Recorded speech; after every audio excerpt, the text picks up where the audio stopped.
Alright, welcome back guys. I'm Island Guy. In this video, what we're going to do is we're going to talk about some of the fundamentals. I shared a chest workout on Instagram and Snapchat, and I thought it would be a cool idea to kind of break down some of the concepts in that workout and kind of talk about what they are.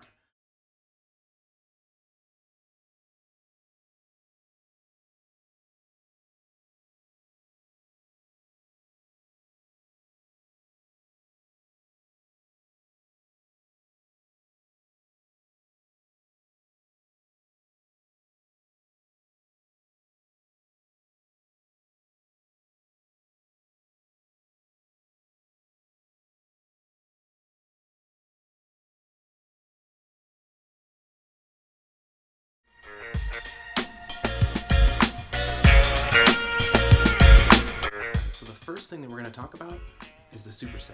So the superset is when you do two or more essentially exercises back to back without a rest period in between.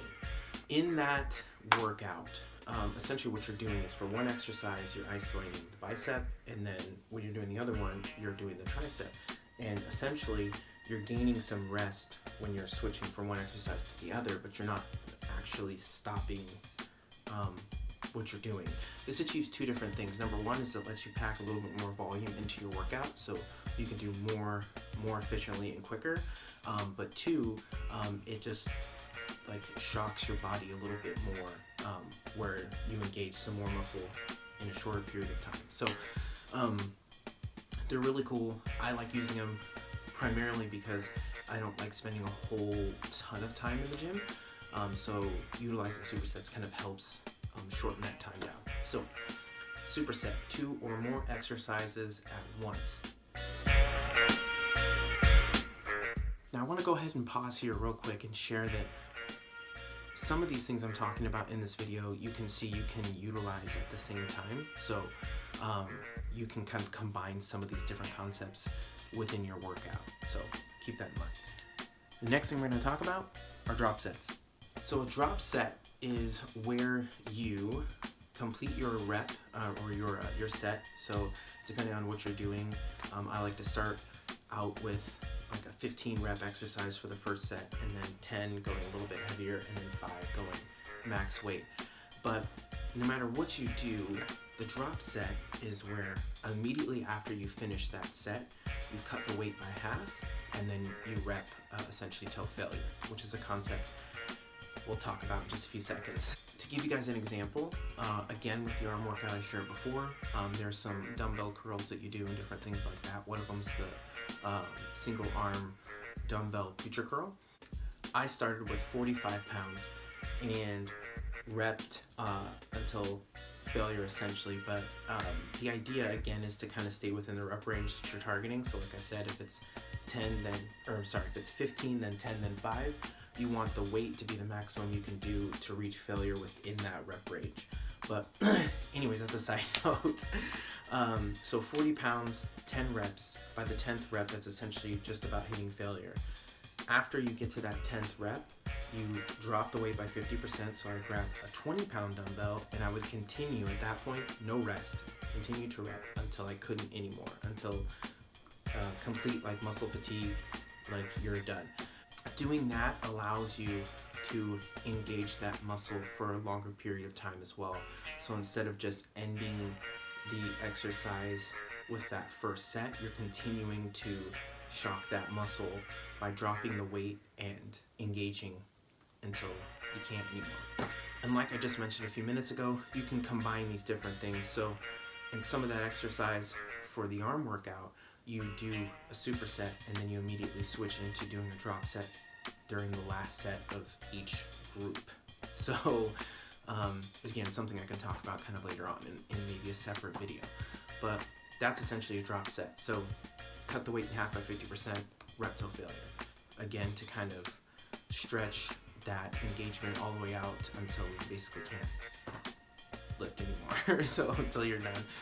The last thing I want to talk about is repping till failure.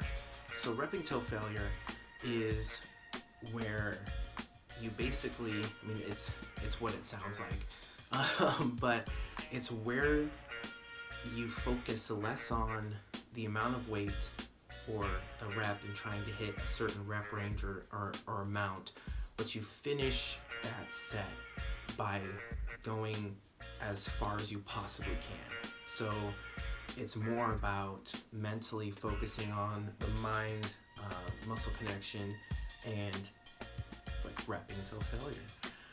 The cool thing about that is that there are some studies, scientific studies that have been shown to prove that you get the most benefit and the most muscle growth and gain out of tearing those muscle fibers and breaking the muscles down, and you achieve a lot of that during that like burnout period where it's like you're pushing as far as you possibly can.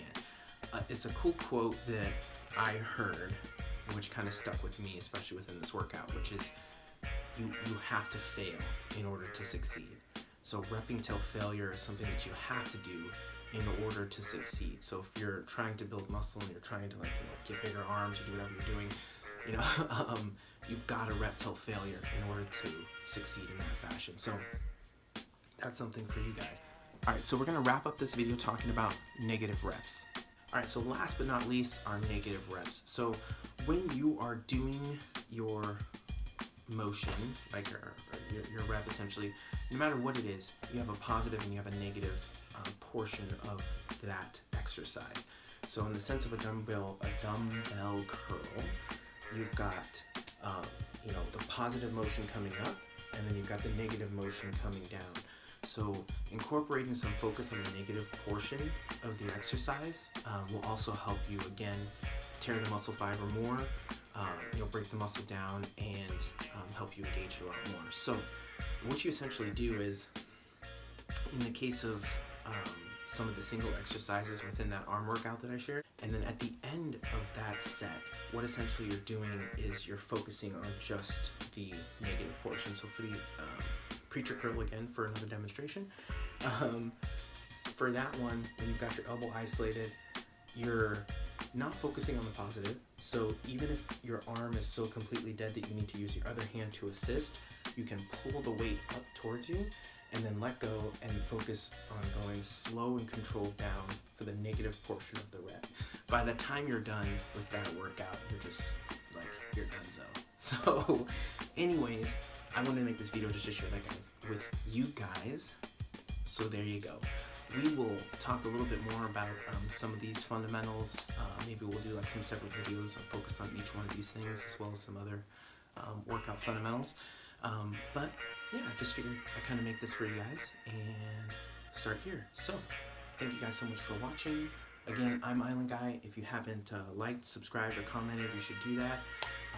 My social media links and stuff like that's down in the description below. It is summer shredding time. This will serve as summer shredding episode 3.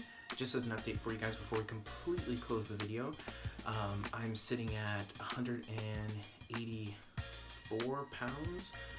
So I kind of went up a little bit, trying to kind of work out some dietary stuff, but we are on the move back down. It's April 15th to July 1st is my window, and within that time I want to get as lean as I possibly can. My personal goal is to hit 10% or less body fat. I would be super happy with that. Summer shredding is in full effect. A lot of the content you're going to see is going to be focused around that for right now, because that's the life I'm living. So thank you guys again for checking this video out. I really do appreciate it. It's time to get to the gym and work out our back. So thanks again. You guys have a good rest of your day. Catch you in the next one. Boom.